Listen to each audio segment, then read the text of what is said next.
Terima kasih Anda telah menyaksikan Kompas Petang. Didukung oleh Menangkan 5 tiket nonton langsung Indonesia di Amerika. Dukung Indonesia mengukir sejarah baru. Kepala BPS lapor ke saya, angka pengangguran menurun, angka kemiskinan absolut menurun. Kalau kita cermati di grafik tersebut, persentase penduduk miskin di perkotaan pada Maret mengalami peningkatan. Bisa sehari ngeluarin 20.000 untuk hari-hari. Kurang lah, kalau 20.000 beli apaan? Ada apaan sih? Berkas Kompas, Selasa 12 Agustus pukul 11 malam di Kompas TV. Sesaat lagi Anda akan menyaksikan Sapa Indonesia Malam didukung oleh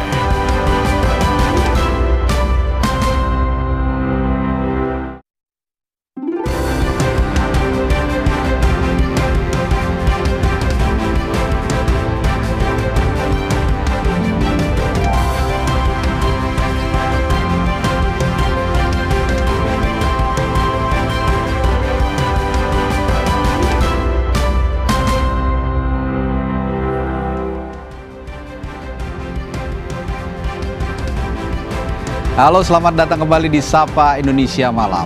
Saudara, 6 tahun tidak kunjung dieksekusi, terpidana kasus fitnah terhadap Wakil Presiden ke-10 dan 12 Yusuf Kala, Sylvester Matutina, ajukan PK. Apakah langkah hukum pengajuan PK ini bisa meloloskan Sylvester dari eksekusi Kejari Jakarta Selatan? Sorotan lainnya, KPK menyebut korupsi kuota haji 2024 merugikan negara hingga 1 triliun rupiah. Bagaimana KPK akan membongkar kasus ini? Dua isu ini akan menjadi bahasan utama Sapa Indonesia Malam kali ini. Saya Friska Clarissa. Dan saya Radi Saputro. Kita jelas selengkapnya Sapa Indonesia Malam hari ini.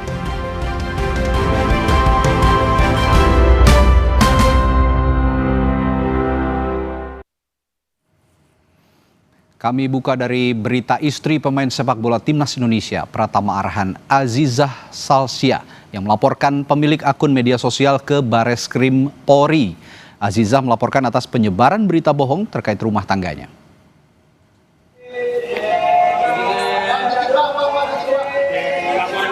Bikin laporan dulu ya. Bikin laporan dulu ya, Bang. Makasih ya. Bikin laporan atau gimana Selasa siang, Azizah mendatangi Bareskrim Polri didampingi kuasa hukumnya. Namun ia enggan berkomentar terkait laporannya. Sementara kuasa hukumnya membenarkan kedatangan kliennya ke Bareskrim untuk membuat laporan.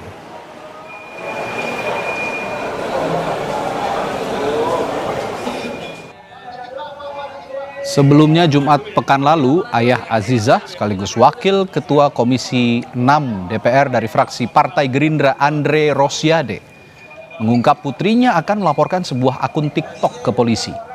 Andre berharap polisi memproses hukum laporan ini agar memberikan efek jera sebab Azizah sudah beberapa kali mengalami hal serupa.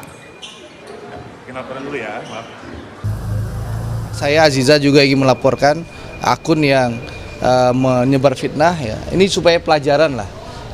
Nanti pengacaranya yang akan melaporkan supaya ini kan sudah berkali-kali anak saya memberikan laporan lalu minta maaf, nangis-nangis, kita cabut laporan. Jadi bahkan ada juga yang soal video juga sudah diproses, akhirnya minta maaf juga ya. Jadi sehingga hukuman yang bersangkutan juga dikurangi banyak sekali.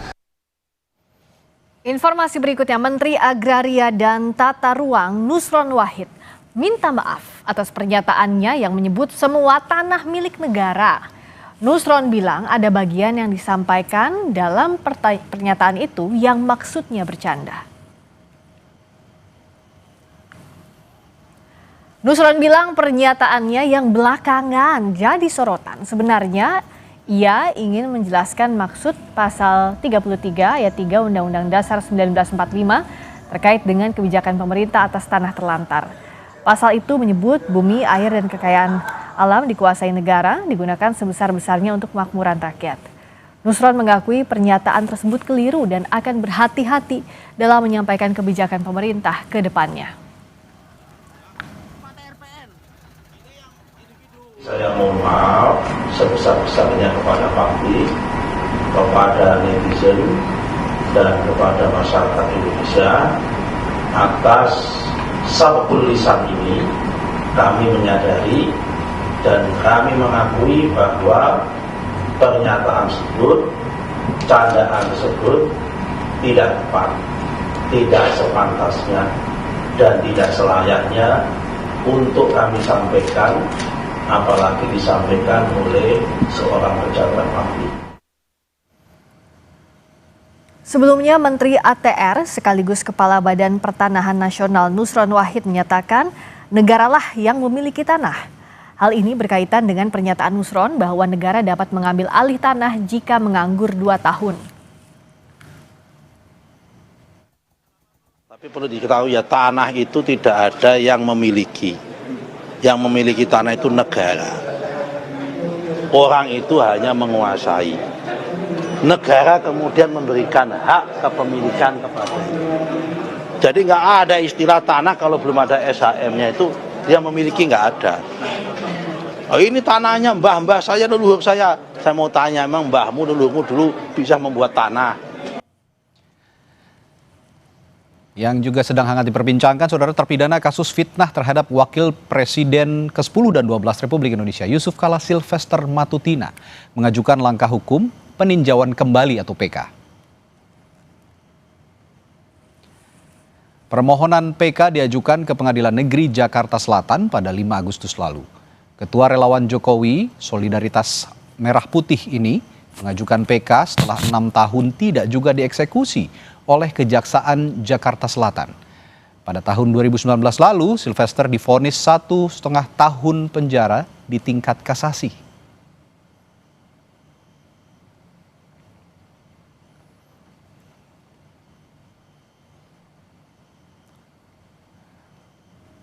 Sementara itu, Komisi Kejaksaan menyatakan terus memantau pelaksanaan eksekusi terhadap Silvester Matutina.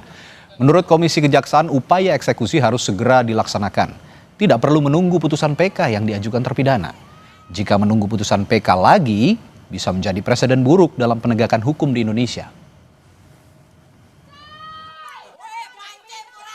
Upaya eksekusi itu tidak perlu menunggu putusan peninjauan kembali yang diajukan oleh terpidana, sehingga eksekusi diharapkan segera dilaksanakan sesuai putusan kasasi yang telah berkekuatan hukum tetap.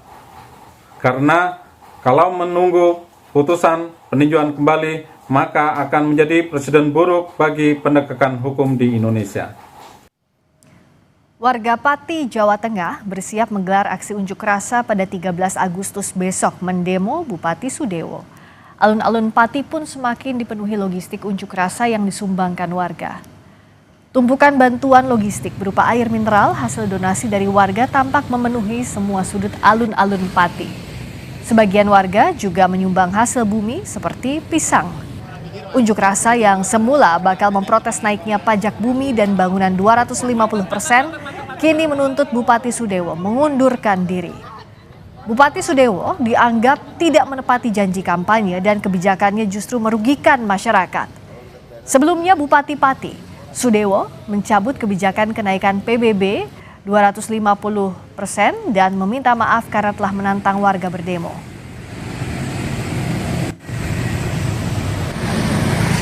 Tuntutannya Bapak Bupati Pati Sudewo mengundurkan diri secara kesatria atau dilengsarkan secara paksa oleh masyarakat Kabupaten Pati. Sebelumnya Bupati Pati Sudewo mengunjungi posko donasi Aliansi Masyarakat Pati Bersatu di alun-alun Pati. Bupati sempat berdialog dengan warga. Sudewo menjelaskan kebijakan kenaikan pajak bumi dan bangunan 250% telah dibatalkan. Namun karena aksi demo tetap dilaksanakan, ia menduga ada pihak yang menunggangi. Tuntutannya mereka supaya PBB yang 200, ya PBB itu diturunkan, PBB P2 itu diturunkan, kan saya akomodir. tidak hanya turun, malah kami batalkan. Ada yang menuntut juga 5 hari sekolah kembali 6 hari sekolah, kan sudah saya akomodir juga. Karena dua-duanya sudah saya akomodir, logikanya kan ya sudah selesai. Tapi kan kenyataannya dia masih keras seperti itu. Berarti saya menyimpulkan ini tidak murni. Itu tidak murni, berarti ada yang nunggangi, gitu loh. Warga Pati, Jawa Tengah berencana menggelar aksi unjuk rasa besar-besaran pada Rabu 13 Agustus besok untuk menuntut Bupati Sudewo mundur. Bagaimana situasi terkini di Pati, Jawa Tengah? Kita dengarkan laporan jurnalis Kompas TV, Ikhwan Miftahudin. Ikhwan, bagaimana persiapan warga untuk aksi unjuk rasa besok? Ya, selamat malam Rizka dan saudara. Memang ini adalah persiapan aksi unjuk rasa yang sudah direncanakan dari jauh-jauh hari ini hingga saat ini sudah hampir 100% siap dilakukan. Ini terlihat dari kesibukan di posko donasi yang saat ini dipenuhi dengan bantuan tumpukan air mineral yang jumlahnya sudah lebih dari 10.000 kardus. Selain itu juga ada bantuan berupa makanan maupun snack untuk para pengunjuk rasa yang nanti akan mengikuti aksi ini. Memang aksi ini awalnya itu dilakukan untuk menolak kebijakan bupati yang menaikkan PBB sebesar 250%. Nah, setelah adanya gejolak beberapa waktu lalu karena ada penertiban dan Satpol PP yang ditolak oleh warga, akhirnya bupati dengan legowo membatalkan keputusan tersebut. Namun karena dinamikanya ini sudah berkembang dan kemudian sempat ada pernyataan bupati yang mencederai warga, yaitu dengan menyampaikan menerima 50.000 warga yang akan demo. Nah, ini kemudian menyulut warga masyarakat untuk tetap melakukan aksi pada besok hari, yaitu tanggal 13 Agustus.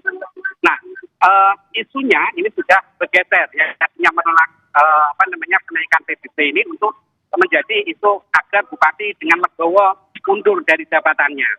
Nah, kondisi ini disebabkan karena sejumlah kebijakan yang dianggap oleh warga ini dalam tanda kutip arogan. Salah satunya seperti kasus yang waktu pemutusan tenaga honorer di RSUD yang di situ ada sekitar 220 orang tenaga honorer yang akhirnya diputus sepihak tanpa pesangon. Padahal mereka ini sudah kerja lebih dari 20 tahun. Itu salah satu kebijakan yang dianggap kontroversial. Dan masih banyak lagi kebijakan yang kemudian disayangkan oleh warga. Dan bupati dianggap cukup kontroversial dalam mengambil keputusan. Selain itu, Fiska, tuntutan mundur ini sebetulnya juga tidak mudah. Namun warga sudah bosan dengan tidak adanya fungsi legislatif di sini. Jadi mulai sejak ada isu aksi demonstrasi ini, tidak ada satupun anggota DPRD Pati yang mau statement atau mau dimintai keterangan terkait wacana atau tuntutan warga ini. Maka dari itu warga berinisiatif bahwa mereka akan menggelar aksi sendiri tanpa melibatkan para wakil masyarakat yang ada di DPR Kabupaten Pati. Karena dari jumlah fraksi yang ada hingga saat ini belum ada statement satupun yang menyatakan bahwa kebijakan-kebijakan yang diambil bupati ini sudah sesuai dengan prosedur. Seperti itu, Fiska. Nah, Iwan, karena kan sekarang isunya dari penolakan terhadap PBB 250% menjadi mendesak Bupati Pati untuk mundur. Nah, apa respons dari pemerintah kabupaten sejauh ini, Iwan? Ya, seperti yang tadi sempat kita simak bahwa beberapa waktu lalu Bupati sempat mendatangi posko yang berada di belakang saya ini untuk mengajak dialog kepada koordinator Aliansi Masyarakat Pati Bersatu. Namun kehadirannya ini sudah ditolak warga karena dianggap bahwa Bupati inkonsisten, artinya bahwa dia dalam mensikapi atau mengambil keputusan ini dia nggak memperhatikan aspirasi dari warga. Dan perlu diketahui untuk Aliansi Masyarakat Pati Bersatu ini dulunya adalah tim sukses dari Bupati yang terpilih saat ini. Mereka sudah kecewa dengan janji-janji Bupati yang disampaikan waktu pemilu ini ternyata omong kosong. Jadi mereka sudah kecewa dengan sejumlah kebijakan yang diambil yang tidak memperhitungkan atau tidak memperhatikan efeknya terhadap masyarakat Kabupaten Pati. Seperti itu, Fiska. Baik, terima kasih Iwan Miftahudin langsung dari Pati, Jawa Tengah. Warga akan berdemonstrasi buntut dari kebijakan pemerintah Kabupaten Pati yang sempat akan menaikkan PBB 250%. Terima kasih, Iwan. Saudara, sorotan selanjutnya setelah jeda di Sapa Indonesia Malam. KPK cegah Menteri Agama periode 2020-2024 Yakut Khalil Qomas bepergian ke luar negeri demi penyidikan kasus dugaan korupsi penetapan kuota haji. Kami hadirkan informasinya sesaat lagi.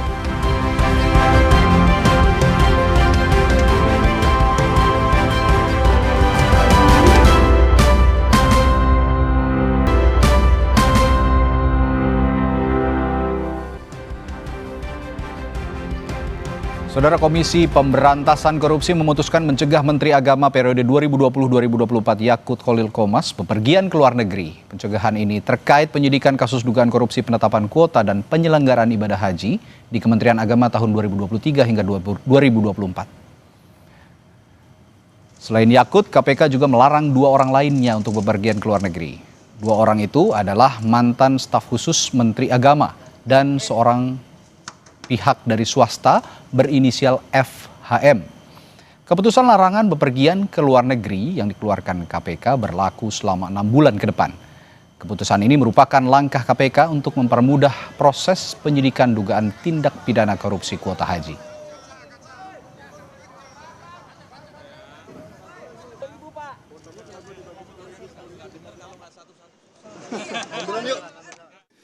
Benar, dalam perkara penyidikan penentuan kuota dan penyelenggaraan haji ini, KPK telah mencegah 3 orang untuk keluar negeri per hari kemarin.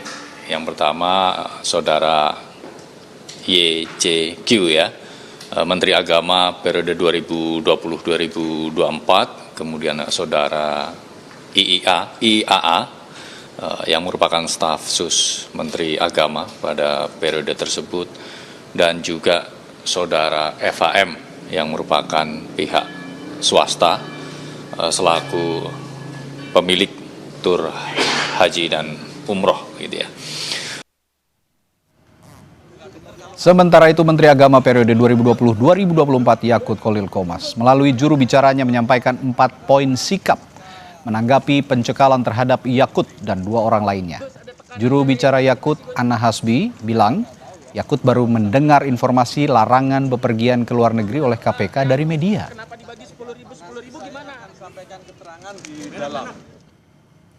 Dalam keterangan tertulisnya, juru bicara Yakut Anna Hasbi bilang, dengan kesadaran penuh, Gus Yakut Khalil Qomas akan mematuhi seluruh proses hukum yang berlaku. Sebagai bagian dari masyarakat yang menghormati hukum, beliau menegaskan komitmennya untuk bekerja sama dengan aparat penegak hukum guna menyelesaikan perkara ini sesuai ketentuan yang ada.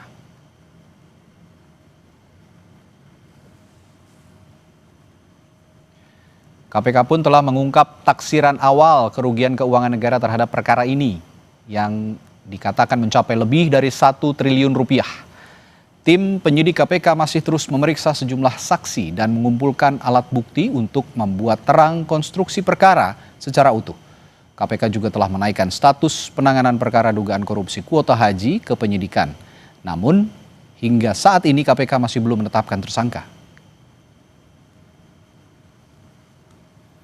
Perkara ini baru saja naik ke penyidikan dengan sprindik umum, artinya memang masih dibutuhkan langkah-langkah penyidikan untuk nanti kemudian KPK menetapkan para pihak sebagai tersangkanya. Di mana dalam perkara ini hitungan awal dugaan kerugian negaranya lebih dari 1 triliun. Di sini penyidik akan mendalami terkait dengan perintah-perintah penentuan kuota tersebut dan juga aliran uang tentunya. Ya, karena kan yang dikelola oleh para agen ini, ya kemudian kita akan lihat apakah ada aliran uang ke pihak-pihak tertentu. Baru 1 kali diperiksa, KPK sudah mengeluarkan keputusan pencegahan ke luar negeri untuk mantan Menak Yakut Khalil Qomas. Lalu apa sebenarnya yang menjadi pertimbangan KPK melarang Yakut dan 2 orang lainnya untuk bepergian ke luar negeri? Ada jurnalis Kompas TV Rahma Piliang dan juru kamera Yogi Syahrevi di Gedung KPK Jakarta. Rahma, apa sebenarnya menjadi pertimbangan KPK melarang mantan Menak Yakut bepergian ke luar negeri selama 6 bulan ke depan? Iya, Radi, selain untuk meminta keterangan dan mendalami lebih lanjut terkait dengan korupsi kuota haji di tahun 2024 kepada mantan Menteri Agama dan juga 2 orang lainnya yang dicegah oleh KPK untuk ke luar negeri begitu. Ada juga alasan lainnya yaitu dari keterangan-keterangan sebelumnya yang sudah disampaikan oleh pihak-pihak tersebut ini memberikan keterangan yang menurut KPK ini dapat perlu didalami kembali begitu Radi, dan juga KPK ini tentunya memperhitungkan apakah dari orang-orang tersebut atau pihak-pihak tersebut yang sudah diperiksa ini memiliki kemampuan untuk dapat pergi ke luar negeri begitu atau melarikan diri ke luar negeri. Inilah alasan dari KPK ini mengeluarkan surat untuk pencegahan ke luar negeri kepada mantan Menteri Agama Yakut Khalil Qomas dan juga 2 pihak lainnya, yaitu adalah dari pihak swasta yaitu pengusaha travel haji yang bernama Fuad Hasan Mansur dan mantan stafsus Menteri Agama Isfah Abidal Aziz. Yang surat ini sudah dikeluarkan begitu ya Radia juga saudara pada tanggal 11 Agustus kemarin dan berlaku selama 6 bulan ke depan. Dan ini artinya dari penyidik KPK ini tentunya pada 6 bulan ini akan terus mendalami dan juga mencari bukti-bukti baru begitu, dan mendalami keterangan dari saksi-saksi dan juga pihak-pihak yang sudah dilarang ke luar negeri begitu ya Radi dan juga saudara. Nah, untuk terkait dengan bukti-bukti Radi dan juga saudara, barusan saja memang dari KPK ini memberikan informasi terbaru lagi terkait dengan bukti yang diterima adalah SK untuk pembagian kuota haji 2024 lalu begitu, di mana SK ini ditandatangani oleh Menteri Agama yang berisikan bahwa SK kuota tambahan haji ini 50 untuk kuota reguler dan 50 untuk kuota haji khusus, yang mana seharusnya begitu ya Radi dan juga saudara, dari jumlah kuota haji tambahan yang berjumlah 20.000 ini seharusnya proporsinya adalah 92% untuk haji reguler dan 8% untuk haji khusus. Tapi malah ditambah atau diubah proporsinya menjadi 50-50, ya ini artinya 10.000 untuk haji khusus dan 10.000 untuk haji reguler. Inilah yang akan didalami oleh penyidik KPK bagaimana dengan kenapa dari SK ini bisa muncul dan apakah ini berasal dari bottom up begitu atau dari bawah top down begitu atau yang memang bertemu di tengah begitu Radi. Dan selain untuk mendalami kasus tersebut juga akan mendalami bagaimana dengan aliran dananya yang terjadi dari tambahan kuota haji 2024 ini. Kita tunggu Radi dan juga saudara, memang untuk dari KPK belum menentukan siapa tersangkanya walaupun ini sudah naik ke tahap penyidikan Radi. Baik, terima kasih jurnalis Kompas TV Rahma Piliang dan juru kamera Yogi Syahrevi melaporkan langsung dari Gedung KPK Jakarta. Usai jeda saudara, masyarakat anti korupsi MAKI memperkirakan kerugian dugaan korupsi kuota haji 2024 mencapai triliunan rupiah. Kita bahas usai jeda di Sapa Indonesia Malam.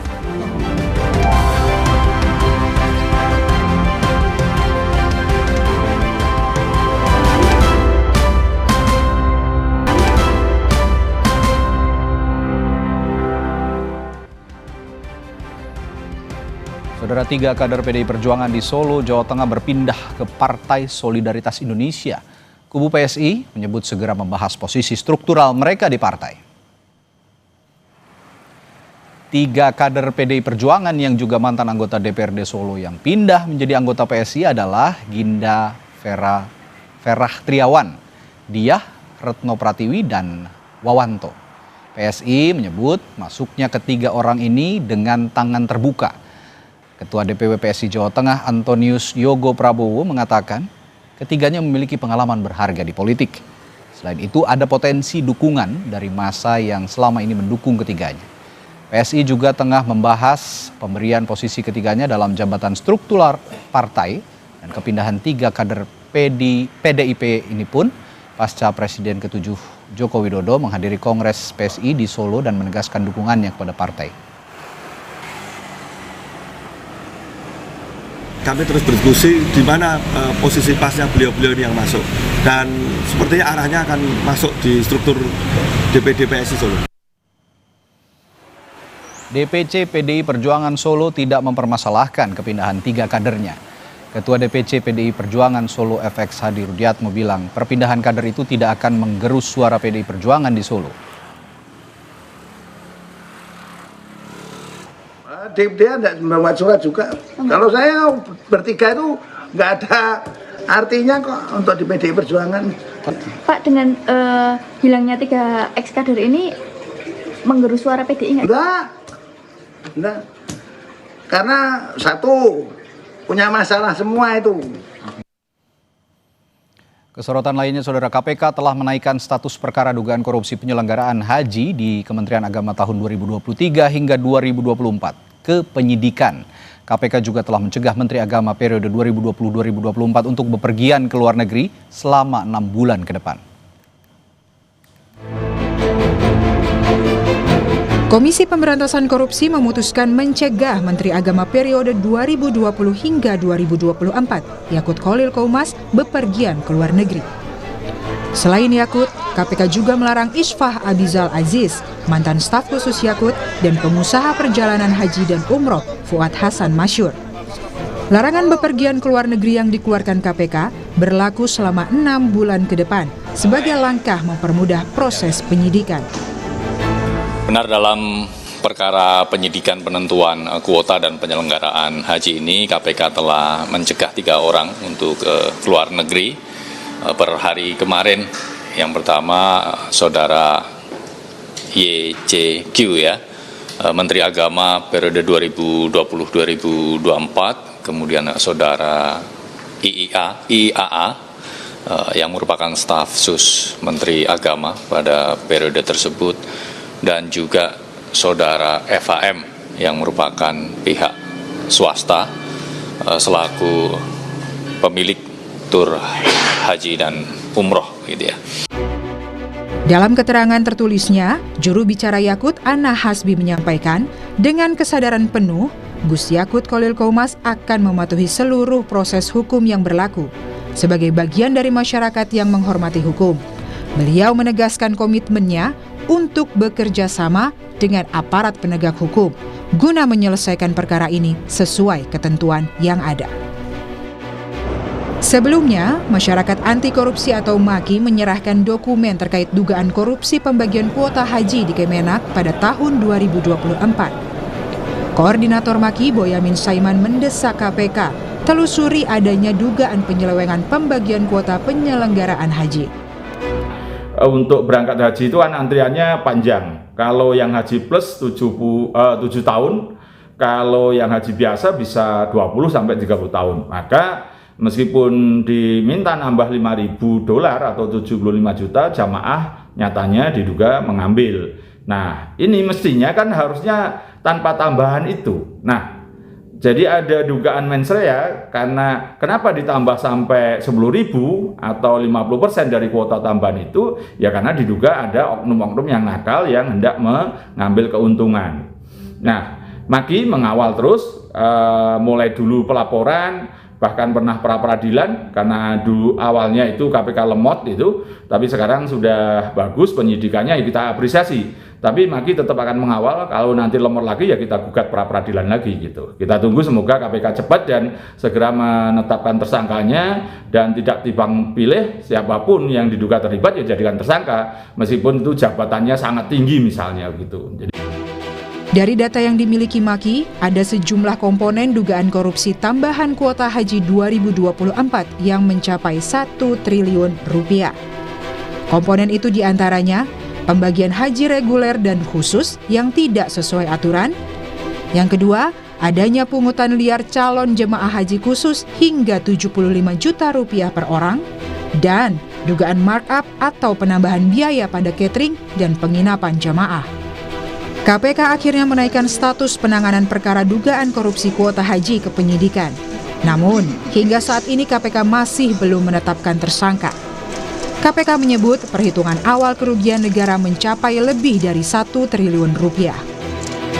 Perkara ini baru saja naik ke penyidikan dengan sprindik umum, artinya memang masih dibutuhkan langkah-langkah penyidikan untuk nanti kemudian KPK menetapkan para pihak sebagai tersangkanya. Di mana dalam perkara ini hitungan awal dugaan kerugian negaranya lebih dari 1 triliun. Di sini penyidik akan mendalami terkait dengan perintah-perintah penentuan kuota tersebut dan juga aliran uang tentunya. Ya, karena kan yang dikelola oleh para agen ini, ya kemudian kita akan lihat apakah ada aliran uang ke pihak-pihak tertentu. Mantan Menteri Agama Yakut Khalil Qomas baru diperiksa KPK sebanyak 1 kali, yakni pada tanggal 7 Agustus lalu. Dirinya diperiksa selama 4 jam untuk menjelaskan duduk perkara dugaan korupsi kuota haji saat dirinya menjabat. Tim Liputan, Kompas TV.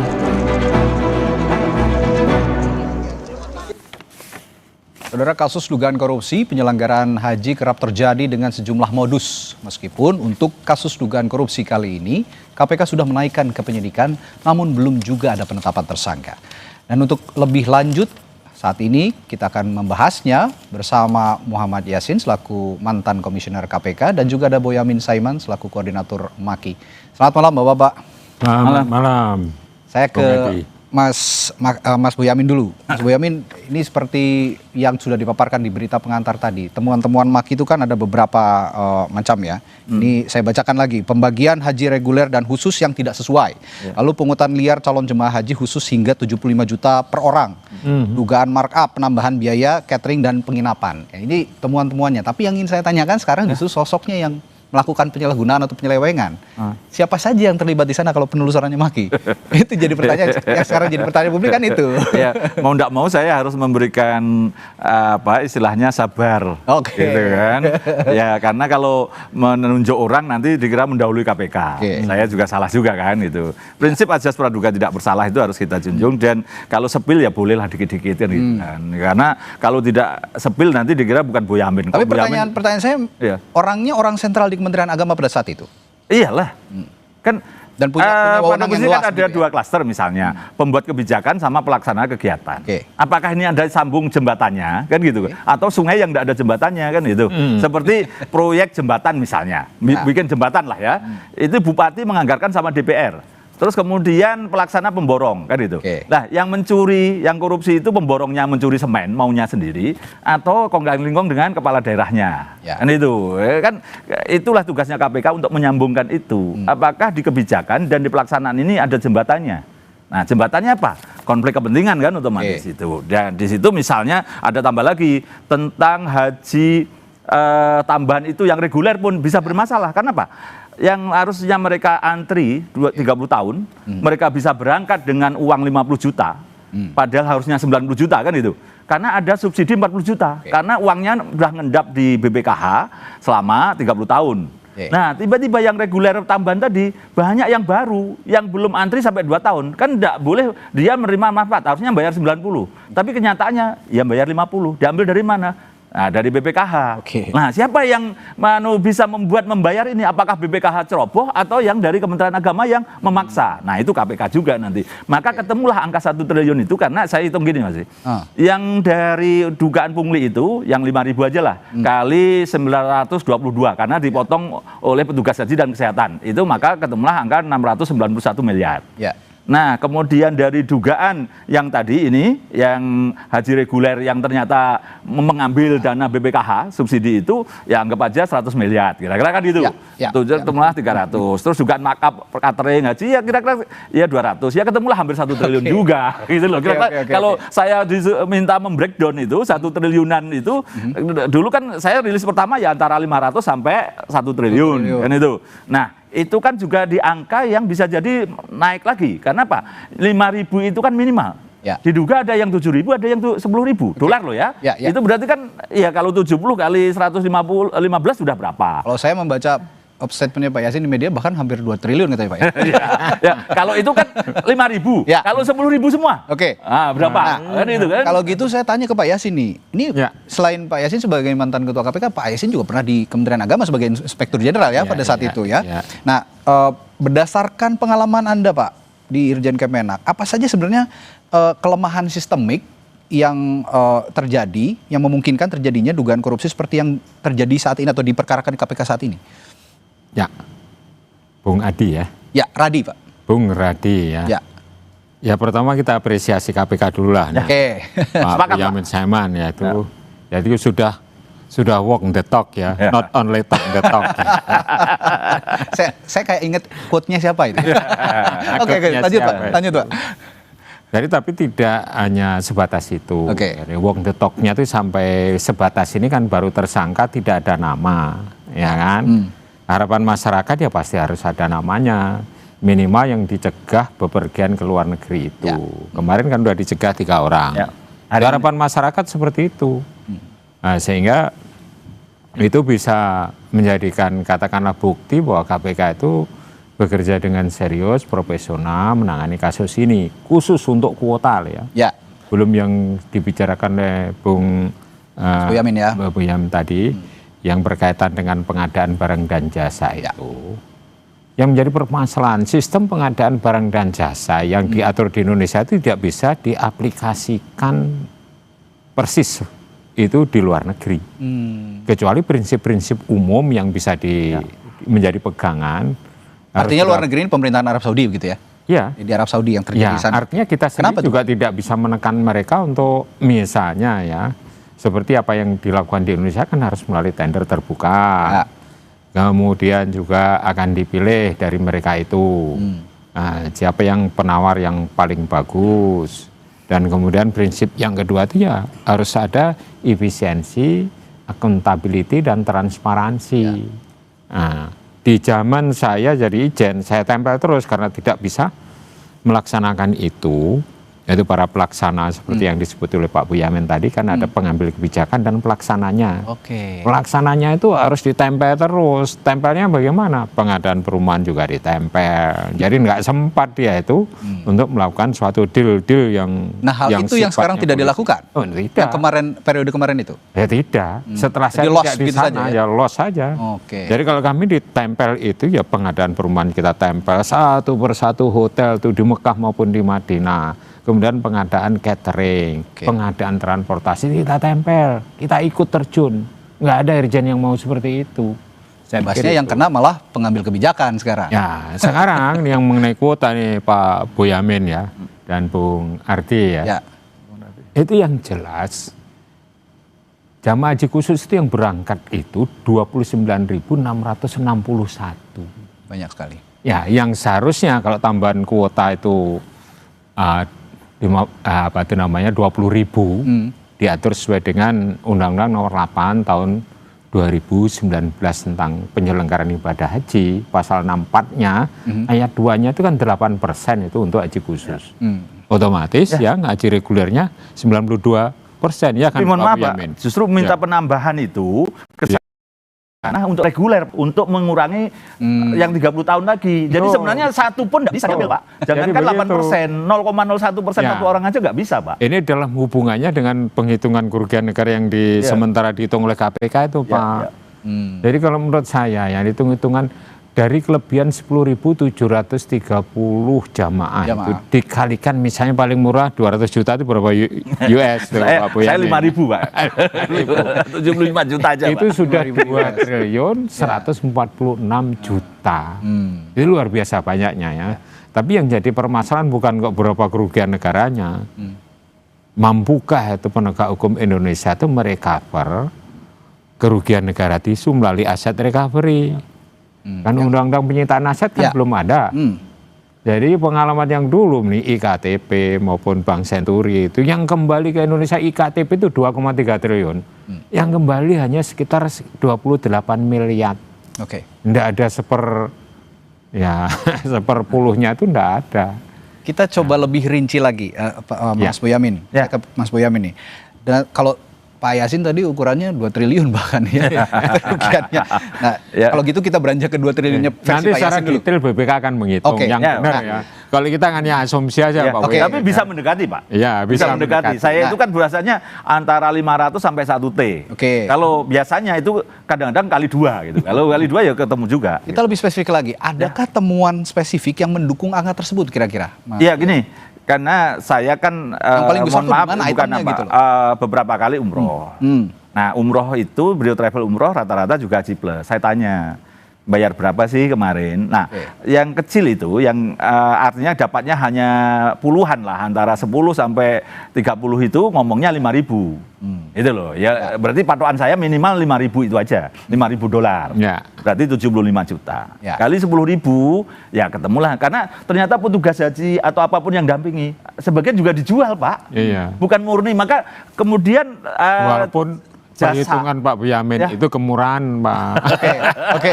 Ya, karena ini kan kecil cipratan terakhir Pak, kira-kira 5.000. terakhir. Nah, yang besar-besar itu, yang perusahaan-perusahaan besar yang salah satunya dicekal itu konsorsium. Dan ada cerita begini Pak Radia. Dari iuran itu, kan karena ke travel itu kan transfer jamaah itu. Nah, kemudian dikirimlah ke sebagian ke rekeningnya konsorsium. Nah, di konsorsium Pak, karena rame-rame pansus itu Pak, katanya masih ada 200-an miliar yang tersisa Pak, yang belum sempat dibagi gitu. Nah, dari itu kan sebenarnya ketahuan. Nanti KPK paling gampang itu kalau bisa pasti bisa menemukan ini, maka kerugian itu kalau di bawah 500 itu keterlaluan gitu loh. Kalau gitu pertanyaan saya selanjutnya, apa Maki juga punya informasi soal pihak swasta atau travel haji yang diuntungkan dari dugaan penyimpangan ini? Seperti kalau saya mencontohkan dalam kasus Fuad Hasan Masyur ini ya. FHM akan bahas setelah jeda, nanti di Sapa Indonesia Malam akan dijawab oleh Yamin Saiman. Tetaplah bersama kami.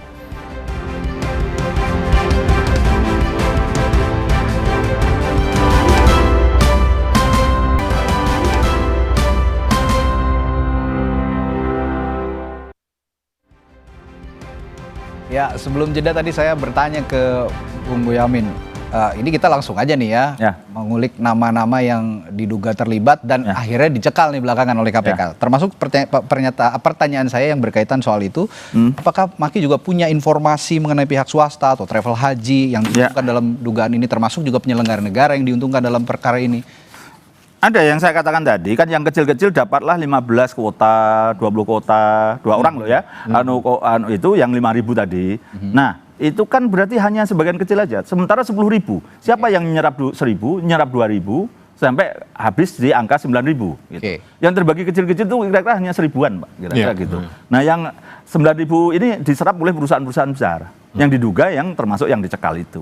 Karena dia selain untuk dirinya ada istilah konsorsium di situ tadi gitu. Konsorsium yang dijadikan saksi yang kecil-kecil dulu. Ya. Terus misalnya begini, kalau bicara ini, saya itu kan mendapatkan ini Mas, ini yang ada stempelnya begini yang saya serahkan kemarin kepada KPK. Ya, surat keputusan yang Menteri Agama yang harusnya itu bicara undang-undang di itu mengatakan harusnya peraturan Menteri Agama. Kalau peraturan Menteri Agama itu kan ada verifikasi ke Menteri Hukum HAM. Melanggar atau enggak baru ditayang lembaga negara. Ya, melanggar undang-undang ya. Ya, enggak boleh, enggak bisa boleh. Maka ini kok surat keputusan. Kalau surat keputusan memang tidak perlu ditayang lembaga negara. Ini kan namanya sudah level saya loh. Cara orang Solo ini ngangkali. Gitu. Nah, siapa yang tanda tangan di sini? Ya kan Menteri.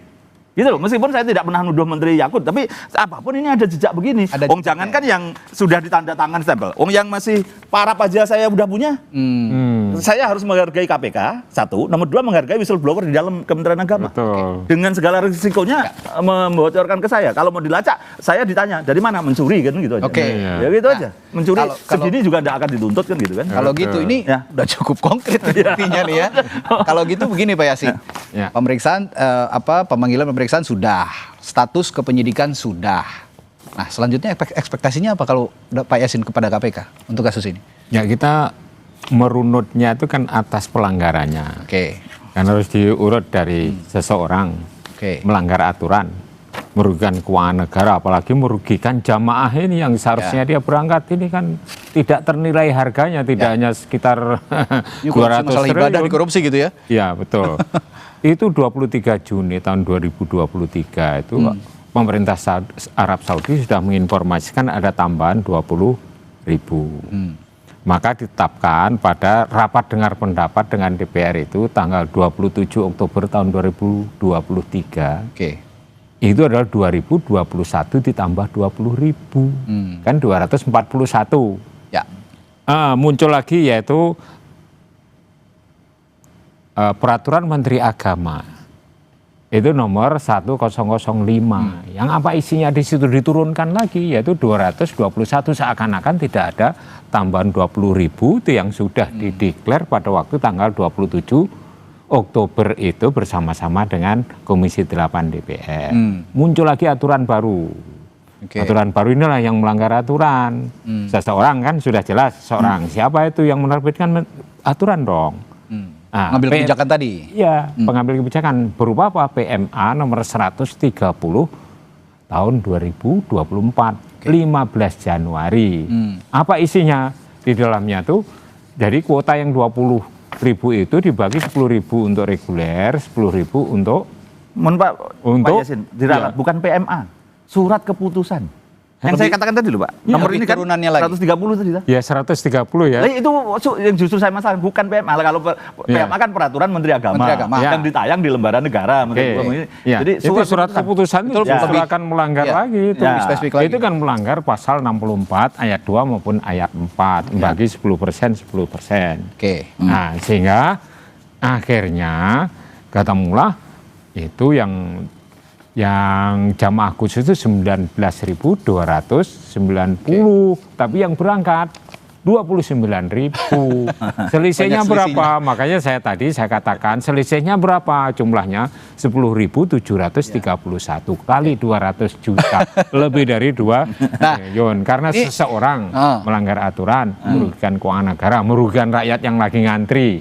Itu kan paling dolim itu, ya kan? Dengan niat ada niat jahatnya ya tuh naik turunkan surat keputusan. Berarti itu mensrea ya Pak Yasin? Iya, saya kira ya? itu. Dari 250 tiba-tiba turunkan 200, seakan-akan tambahan baru lagi, padahal sudah diketuai DPR. Mensrea nggak Pak? Betul, mensrea. Sudah, Pak Yasin pernah di KPK, sudah ada makanya saya tadi tanya, saya tembak langsung aja nih.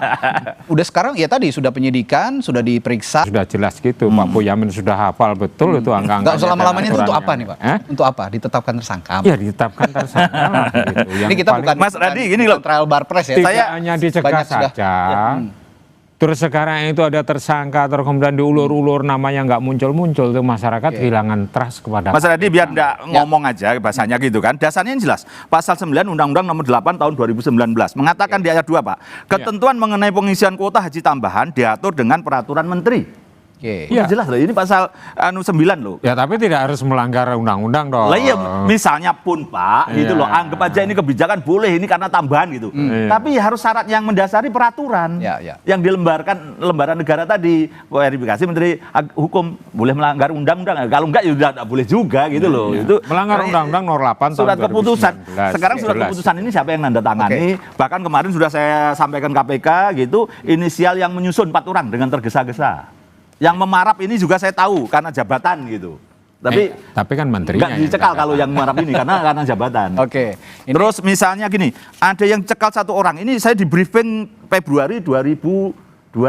Artinya ini setelah saya laporan bulan Desember, itu saya kena briefing orang. Ini kan di lingkari ini. Ini yang dicekal salah satu. Ini masih ada di papan ruang briefing saya di BSD Pak. Jadi ternyata cocok juga ini. Yang salah satu dikasih ini namanya Gus LA.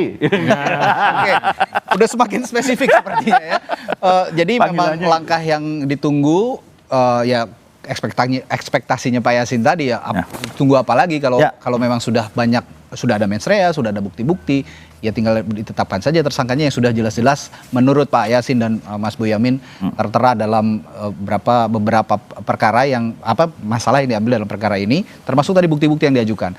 Baik. Terakhir ini Pak kan ini Mas Radi ini kan. Ini dari papan nama saya foto lagi ini. Ini nomor 3 ini yang nyusun. Nomor 4 itu yang dilingkari, itu yang dicekal. Wah, kan itu kan. Anatomy of crime-nya udah ada. ini dari papan saya. Saya foto, saya printer. Baik, dan ini semua sudah diserahkan ke KPK. Sudah pas ternyata kan. Tinggal menunggu keputusan KPK kapan menetapkan tersangka. Sepertinya sih tidak lama lagi dan dalam waktu dekat. Kalau melihat sebentar lagi 17 Agustus ya mungkin setelah 17 Agustus kali ya. Ya pokoknya gini Mas Radi, 3 bulan tidak penetapan tersangka saya gugat lagi. Pak Yasin udah berapa kali saya gugat pimpinan KPK kan gitu kan. Baik, terima kasih Mas Boyamin, Pak Yasin telah hadir di studio Sapa Indonesia malam hari ini dan memberikan perspektifnya dan pandangannya malam hari ini. Terima kasih Pak. Saudara, setelah jeda kami masih punya informasi lainnya. Sylvester Matutina ajukan peninjauan kembali atau PK. Apakah ini bisa meloloskan Sylvester dari eksekusi kejaksaan? Sesaat lagi pembahasannya usai jeda di Sapa Indonesia.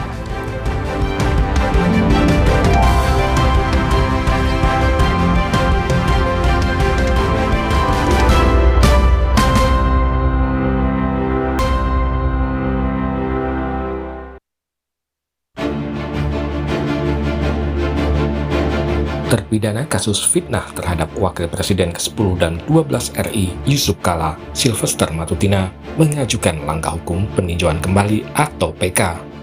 Permohonan PK diajukan ke Pengadilan Negeri Jakarta Selatan pada 5 Agustus lalu. Tim hukum Roy Suryo CS yang selama ini meminta kejaksaan mengeksekusi Sylvester menyatakan PK tidak akan menghalangi eksekusi. Tim hukum Roy Suryo meminta Sylvester segera menyerahkan diri ke Kejaksaan Negeri Jakarta Selatan. Tapi sekali lagi kami tegaskan, PK tidak bisa menghalangi pelaksanaan eksekusi. Jadi jaksa penuntut umum tidak boleh berdalih karena ada PK tidak melaksanakan eksekusi.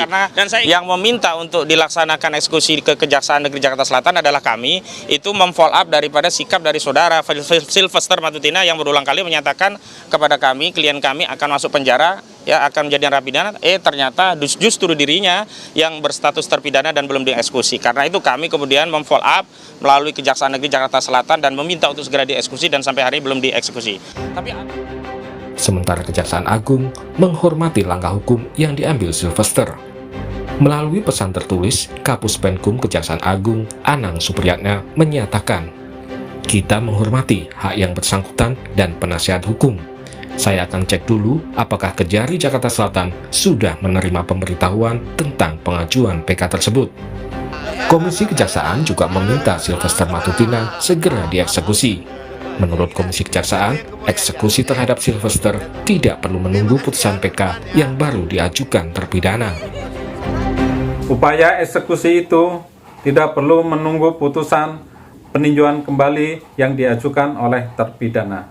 Sehingga eksekusi diharapkan segera dilaksanakan sesuai putusan kasasi yang telah berkekuatan hukum tetap. Karena kalau menunggu putusan peninjauan kembali, maka akan menjadi presiden buruk bagi penegakan hukum di Indonesia. Sylvester Matutina divonis 1,5 tahun di tingkat kasasi dalam kasus fitnah terhadap Wakil Presiden ke-10 dan 12 Yusuf Kala. Putusan itu sudah dinyatakan inkrah pada tahun 2019 lalu, namun hingga kini eksekusi terhadap Sylvester belum dilakukan. Tim Liputan, Kompas TV.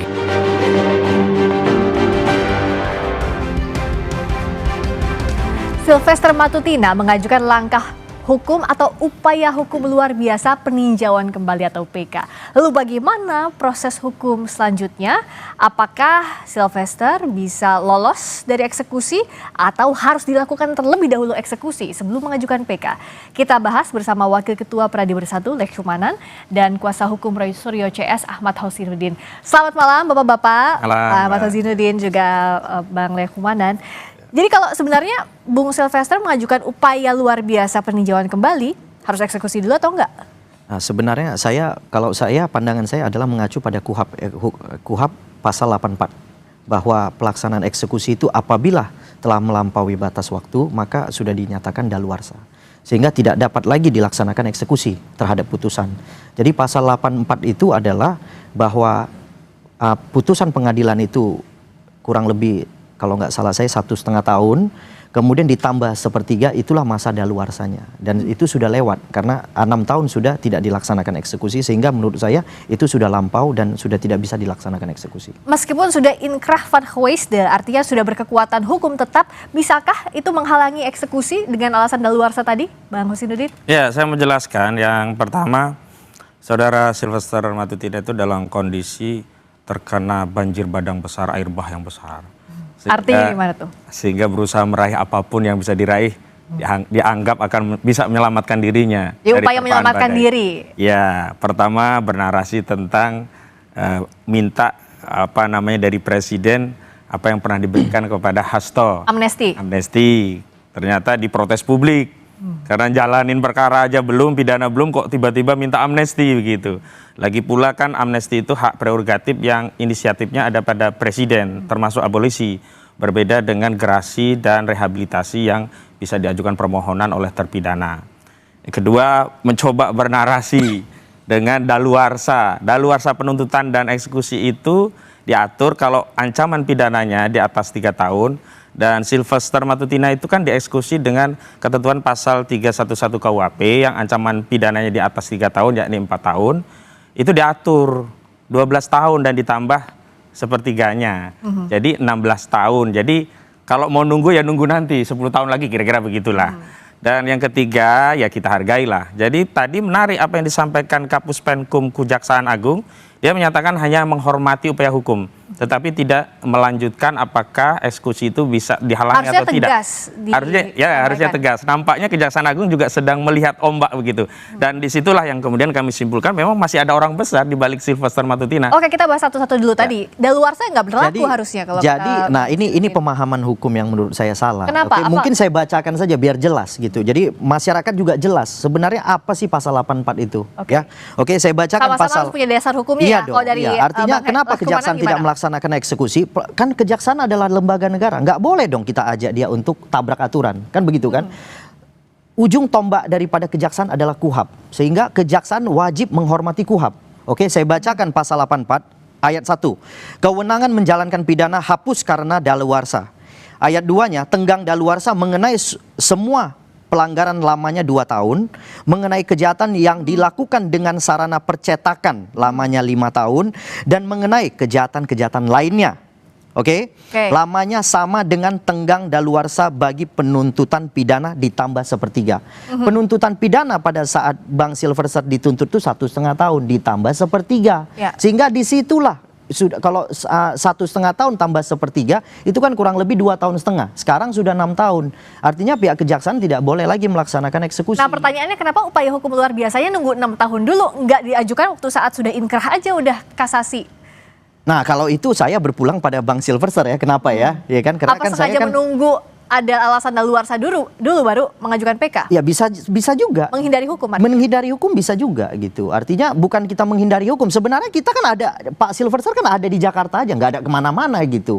Ya kan, jadi tidak dilaksanakannya eksekusi, kita nggak bisa pastikan kenapa, tapi faktanya kita tidak melarikan diri ya. Pak Sylvester tidak pernah melarikan diri, ada di Jakarta ya kan. Sebenarnya anytime itu ada ya kan, dimanapun bisa ditemuin intinya. Cuman ketika tidak dilaksanakan eksekusi, saya melihat udah sampai sepanjang ini tiba-tiba mungkin teman-teman ini mendorong, akhirnya kemudian diangkat kembali berita itu. Oke, soal daluarsa tadi setuju? Ya, memang ada perbedaan pandangan. Kalau kami tetap mengacu kepada pasal 78 KUHP dan memang ada perbedaan pandangan, silahkan saja. Tetapi yang jelas negara tidak boleh kalah. Jadi kalau negara lalai pada saat sebelumnya tidak segera mengeksekusi, saatnya hari ini negara mengambil sikap untuk menunjukkan marwah negara bahwa ada institusi yang berwenang untuk mengeksekusi. Ada ya tindakan yang tidak membiarkan seorang ya terpidana berkeliaran kemana-mana, sehingga setidaknya ini akan mengobati luka publik terhadap ya keadilan yang tercerabut dari akarnya pada seorang yang sudah terpidana tapi bisa kemana-mana. Belum lagi dia mendapat jabatan sebagai komisaris BUMN. Ini kan rentetan suatu peristiwa yang sangat menjatuhkan marwah hukum ya. Saya tidak bicara lagi soal kepentingan Pak Yusuf Kalla, walaupun sangat ya aneh sekali seorang Yusuf Kalla saja bisa dikesampingkan, apalagi kalau yang difitnah itu hanya seperti saya misalnya begitu. Yang kedua, soalannya hari ini kan mereka kalau memang ya merasa PD tidak bisa dieksekusi, tidak perlu mengajukan upaya hukum PK begitu. Ini kan berarti rentetan peristiwa yang mencoba mengais-ngais ya pertahanan hukum untuk menghindari eksekusi dari tindakan yang sebelumnya dia mengaku akan taat hukum. Sebelumnya klien kami selalu dituduh, ayo taat hukum, kamu sebentar lagi tersangka, kamu lagi sebentar lagi terpidana. Ternyata saudara Sylvester Matutina yang sudah terpidana, yang harusnya ada kewajiban hukum untuk menjalankan, terlepas. Ada dua ya. Ada secara subjektif dia mengajukan ya eksekusi secara sukarela, serahkan diri di borgol, maka dia akan dikenang sebagai seorang kesatria yang taat hukum. Atau yang kedua memang jaksa penuntut umum untuk melakukan eksekusi, dan kami sudah merencanakan apa itu? Mendatangi Kejaksaan Agung untuk membawa kasus ini ke Jamwas Jambit. Jadi jaksa pengawas ya, Jaksa Agung Muda pengawas ya, harus mengawasi kinerja Kejaksaan Negeri Jakarta Selatan. Tidak boleh dibiarkan, ini memalukan loh institusi Kejaksaan Agung. Katanya. Yang kedua juga Jambit, Baik, Jaksa Agung Muda bidang pembinaan. Ya, artinya silakan saja. Cuman yang pasti, ya kan, di sini panglima tertinggi kejaksaan adalah KUHAP, ya kan. Jadi jangan juga kita giring kejaksaan itu untuk supaya melanggar KUHAP. Itu nggak mungkin. Karena mereka bekerja berbasis KUHAP. Sehingga ketika mereka melanggar KUHAP, ya kita juga akan laporkan juga kepada pihak terkait. Kalau kan gitu. sudah inkrah tapi tidak dieksekusi, itu melanggar KUHAP atau enggak? Sudah daluarsa persoalannya. Enggak, waktu 6 tahun lalu tidak dieksekusi. 6 tahun lalu kalau tidak dilaksanakan eksekusi, kita nggak tahu kenapa tidak dilaksanakan eksekusi, kita nggak bisa jelaskan. Tapi faktanya ini sudah berjalan sekian lama, kemudian saat sekarang ketika rekan-rekan ini kemudian mensonding lagi, ya kan, membuka kembali tabir ini, kemudian setelah itu kita lihat rupanya waktu sudah lampau. Artinya sehingga menurut saya tidak patut lagi untuk dilaksanakan eksekusi. Gitu. Apa ya sudah tidak patut lagi untuk dieksekusi? Patut atau tidak patut itu tergantung Kejaksaan Agung, karena harusnya ini adalah tugas, kewajiban, dan tanggung jawab Kejaksaan Kalau Agung. pihak Anda apa melihatnya kenapa tidak dieksekusi 6 tahun lalu? Baru itulah sekarang, saat ramai kembali. yang sebelumnya kami dituduh ada orang besar di balik perjuangan mengungkap ijazah saudara Joko Widodo. Tapi dengan kasus Sylvester Matutina ini justru kami meyakini ada orang besar di balik Sylvester Matutina, sebab jika tidak, kasus ini adalah kasus yang terindah dan ada pengawasan publik, karena bukan kasus yang menghina RT, RW begitulah, sehingga tidak ada pantauan publik terhadap kasus ini. Dan saya mendengar kawan-kawan advokat, ada 100 advokat yang dulu melaporkan, membackup laporan dari keluarga Pak Yusuf Kalla ini juga berulang kali meminta untuk segera dieksekusi, termasuk keluarga Pak JK. Saya mendapat informasi juga bertanya, ini apa? Yang kami lakukan sudah ada proses, sudah divonis, inkrah, kok negara membiarkan? Lalu di mana tugas dan tanggung jawab negara melindungi marwah warga negara yang dicedera, difitnah oleh Sylvester Matutina? Kan sebelumnya kubu Sylvester masih berdalih, oh itu kan kebebasan berpendapat. Kalau itu belum putusan, oke lah, masih beda tafsir tentang apa yang disampaikan oleh Sylvester Matutina terhadap Pak Yusuf Kalla. Tapi ini kan sudah vonis, dan vonis ini bukan judek faksi tingkat pertama atau judek faksi tingkat kedua, ini sudah judek juris loh, peradilan tertinggi, Mahkamah Agung. Nah, kalau ada pengabaian, ini akan jadi presiden buruk bagi rakyat untuk mencari keadilan. Kalau begitu nanti akan terjadi apa yang disebut dengan Eikenrechting. Ini proses menghakimi masyarakat, di tengah-tengah masyarakat akan main hakim sendiri. Karena apa? Tidak percaya pada institusi penegakan hukum. Lah saya kalau lapor polisi nanti juga divonis, orangnya juga lari. Ya, mending saya sikat aja sih lah. Biar aja kalau saya masuk penjara masuk gitu. Nah, ini yang berbahaya gitu loh. Kalau dituding atau diterka-terka ada orang besar, orang besarnya di tingkat mana? Kejaksaan kah? Presiden saat itu. Ya, ini saudara Joko Widodo. Karena kita tahu relasinya adalah Sylvester Matutina itu kan ketua Solmed, Solidaritas Merah Putih, yang mendukung ya daihatnya saudara Joko Widodo. Dan saudara Joko Widodo dalam presiden itu sering mengangkat hukum, jangankan untuk Sylvester Matutina, untuk anaknya ya, untuk mendaftar menjadi wapres ya, yang tidak penuh dan 40 tahun. Undang-undangnya aja diubah di MK. Ini tudingannya pihak Bang Hosin ya, harus dijawab dulu. Ini menurut saya ini tudingan yang serius. Kenapa tudingan serius? Kenapa? Ya kan, karena yang perlu saya memberikan pemahaman itu bahwa jelas-jelas ini sudah daluarsa. Itu dulu yang pertama. Ya, dan itu sudah diatur dalam KUHAP. Memang suatu daluarsa terhadap suatu putusan itu sudah diatur dalam pasal 8485. Ya kan, kalau terhadap daluarsa tuntutan itu 7879. Jadi semuanya sudah ada kamar-kamarnya. Jadi artinya ketika daluarsa terjadi pada putusan Sylvester Matutina, nah saya menghimbau masyarakat, kita kan orang taat hukum, kita harus ikuti. Secara KUHAP-nya mengatakan seperti itu, ya kita minta penegak hukum ikuti juga gitu loh. Jadi menurut saya kalau tudingan-tudingan seperti ini cukup serius. Sementara Pak Jokowi dengan Pak Sylvester itu menurut saya tidak punya ada hubungan spesial atau apa. Oke, apa dengan tudingan yang dianggap serius tadi, apa langkah pihak Anda? Kita akan bahas saja di Sapa Indonesia Malam.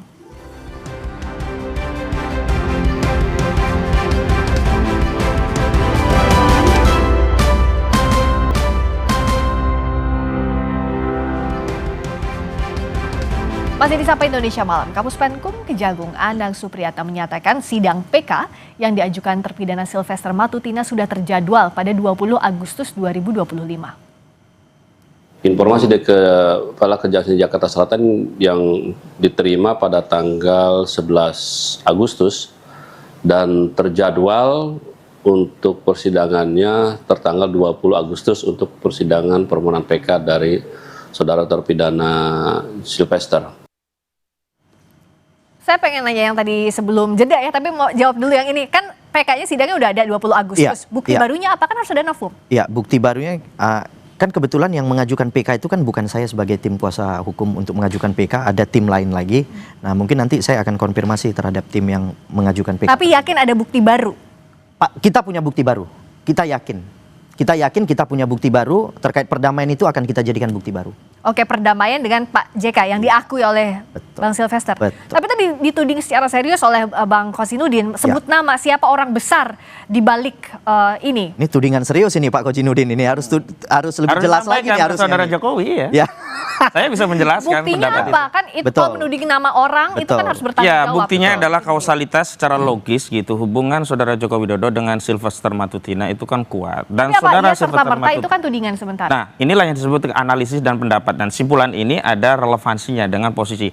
Kalau ya saya yang kemudian dilindungi Saudara Joko Widodo nggak ada hubungannya, justru saya kan di oposan, selalu mengkritik, jadi nggak nyambung begitu. Tapi kalau kita kaitkan orang besar itu adalah presiden, dikaitkan dengan vonisnya itu 2019, saat itu presidennya Saudara Joko Widodo, wajar kalau kemudian kejaksaan tiarap, mana berani ya kejaksaan nyongkel-nyongkel nyenggol tim yang selama ini daihat membela Saudara Joko Widodo. Dan hari ini saya lihat ini kok Kejaksaan Agung kok menjadi lunak begitu, padahal sebelumnya Kejaksaan Agung menyatakan oh sudah diundang oleh Kejari, ya silakan saja, kalau tidak hadir kita akan upaya paksa.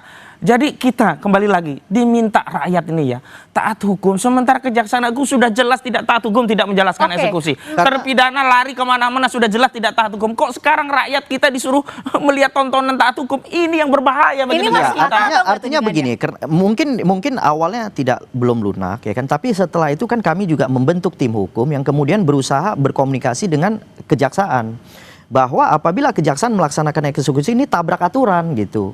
Ya kan, Panglima tertinggi kejaksaan adalah KUHP. Sementara pasal 84, 85 mengatur daluarsa terhadap putusan. Sehingga apabila tetap dipaksakan suatu eksekusi tersebut terhadap Saudara Sylvester Matutina, itu jelas kami akan lakukan langkah hukum terhadap kejaksaan. Nah, kalau tadi tudingannya bahwa ada relasi Bang Sylvester dengan mantan presiden, itu masuk akal atau enggak? Itu terlalu jauh. Kenapa terlalu jauh? Kenapa nggak masuk akal? Yang pertama, tidak pernah ada korelasi antara Pak Jokowi dengan Sylvester Matutina. Meskipun relawan. Meskipun relawan, karena kita tahu selama Pak Jokowi menjabat, Sylvester itu tidak pernah memperoleh jabatan apapun dan tidak pernah mengharapkan jabatan apapun dari presiden kita Joko Widodo. Nah, hanya sekarang Pak Sylvester itu memperoleh jabatan melalui Pak Prabowo, itu saja. Jadi saya rasa sangat jauh sekali tudingan-tudingan dari Saudara Koji. Kayak tadi bisa dibawa ke ranah hukum atau enggak? Ya pastinya kita akan mempertimbangkan, ya kita akan mempertimbangkan untuk mengambil langkah hukum. Konsekuensinya diterima nggak? Jawaban klasik mempertimbangkan, dan tafsiran tentang apa yang saya sampaikan sebagai pendapat dari simpulan itu tidak bisa disanggah oleh orang lain kecuali Saudara Joko Widodo sendiri. Dan saya berharap Saudara Joko Widodo merespon apa yang saya sampaikan bahwa orang besar di balik Sylvester Matutina itu adalah Saudara Joko Widodo. Jadi Saudara Joko Widodo jangan mengumbar narasi publik di belakang klien kami ada orang besar, sementara hari ini kita tahu Sylvester Matutina sudah harusnya dieksekusi tapi tidak bisa dieksekusi. Dan sekarang kalau kita lihat, ini kan jaksa seolah-olah di ultimatum ya. Nah, menurut saya jaksa lebih baik mengorbankan Sylvester Matutina daripada institusi kejaksaan. Kalau mengeksekusi Sylvester Matutina dianggap akan melanggar hukum begitu. Apa yang dilakukan oleh kejaksaan hari ini sudah melanggar hukum. Apa? Tidak menjalankan eksekusi. Akan banyak orang yang diperiksa. Loh, ada dua kesalahan. Pertama, membiarkan ya kewenangan untuk mengeksekusi itu tidak dilakukan. Yang kedua, membiarkan ya terpidana itu kemana-mana. Ini kan akan jauh lebih besar dampaknya ketimbang mengeksekusi Sylvester Matutina. Tudingan tadi perlu dijawab langsung oleh Pak Jokowi atau nggak usah? Ya saya rasa sih nggak perlu ya, nggak perlu lagi dijawab sama Pak Jokowi. Meskipun tudingannya dianggap serius. Karena yang tadi saya sampaikan bahwa selama Pak Jokowi memimpin 2 periode, Sylvester Matutina tidak pernah memperoleh jabatan apapun. Sehingga perlu saya simpulkan bahwa Pak Jokowi tidak pernah punya dukungan penuh terhadap Sylvester Matutina, itu jelas, ya kan? Kemudian Sylvester Matutina pernah membantu dalam kampanye Pak Prabowo dan Gibran, itu saja. Kemudian Pak Sylvester itu merupakan wakil TKN, tim pemenangan Prabowo Gibran. Itu saja. Jadi di eranya Pak Jokowi sama sekali nggak pernah. Meskipun disebut-sebut tadi dapat jabatan komisaris juga.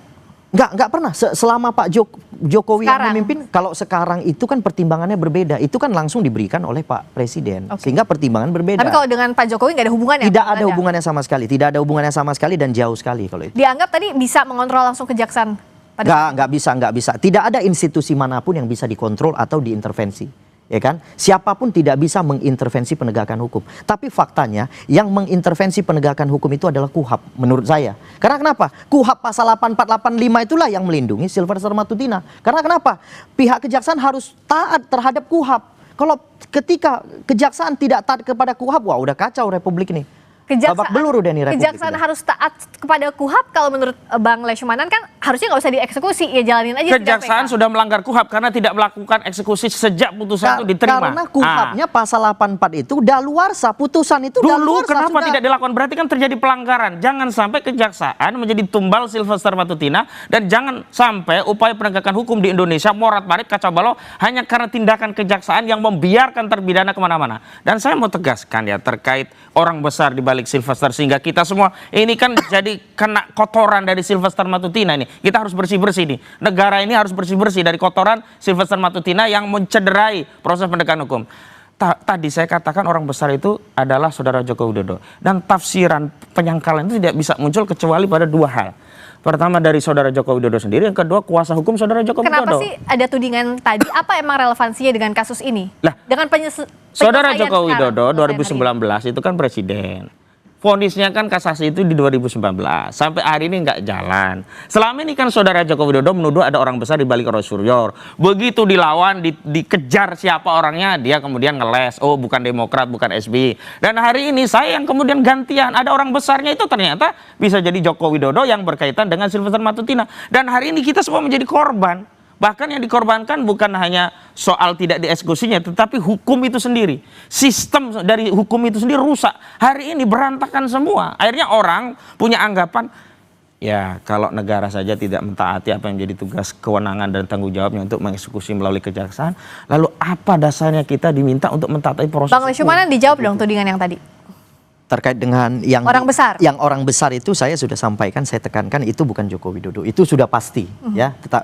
Tetapi karena mungkin rekan-rekan ini selalu mengarahkan kepada Pak Joko Widodo, ya itu silakan saja. Kalaupun misalnya tadi mempertimbangkan untuk ngambil langkah hukum, semakin luas nggak, semakin lebar nggak kasus ini, perlu atau enggak? Ya makanya kan gini, kalau sarankan ambil langkah hukum, ya, saudara Joko Widodo. kita pasti akan ngambil langkah hukum kalau begitu. Tapi yang harus mengambil langkah hukum saudara Joko Widodo, karena kepentingan saya hanya dengan saudara Joko Widodo. Ya. Balik lagi, dia lagi. Betul. Sekarang yang kasus ini aja belum selesai oleh saudara Joko Widodo. 311, 310. Kemudian diselundupkan pasal 32, 35. Motifnya jelas, agar orang yang status tersangka dalam laporan saudara Joko Widodo bisa ditahan, karena KUHAP mengatur ancaman pidana di atas 5 tahun bisa ditahan. Kalau pasalnya hanya pencemaran, fitnah, merasa direndahkan, ya, merasa dihina-dinakan, itu kan 310, 311 itu kan di bawah 5 tahun.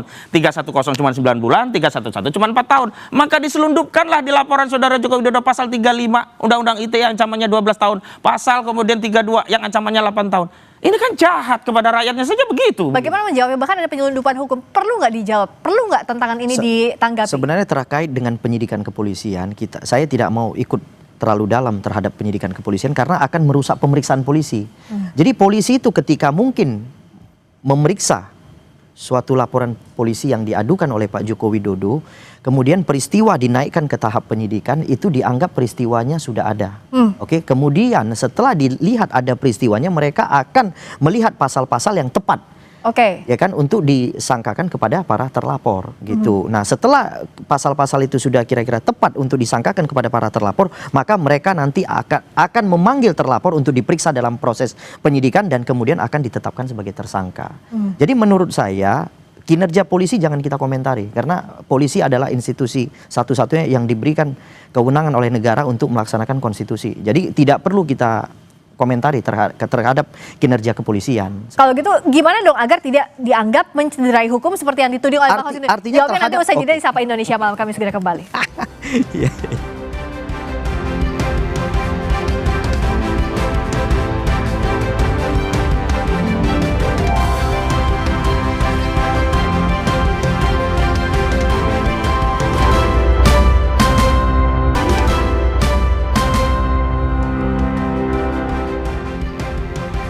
Nah, kalau kinerja kejaksaan dianggapnya sudah benar atau belum kalau dari pihak Anda tadi sebelum terputus? Menurut saya pihak kejaksaan sudah benar. Kenapa? Belum melaksanakan eksekusi karena mereka pasti selalu memerhatikan KUHAP, ya kan? Karena mereka itu kerja itu menggunakan tim, sehingga ketika mereka mau melakukan suatu tindakan, mereka akan melaksanakan ekspos. Dalam ekspos itulah nanti semua pendapat-pendapat itu diambil, yang kemudian diambil keputusan supaya tidak mengambil langkah yang salah. Nah, kalau sekarang langkahnya dianggap benar kalau kata justru kejaksaan itu sudah terbukti salah. Kenapa membiarkan sejak 2019 inkrah nggak dieksekusi? Dan tadi jangan sampai kejaksaan bikin kesalahan kedua.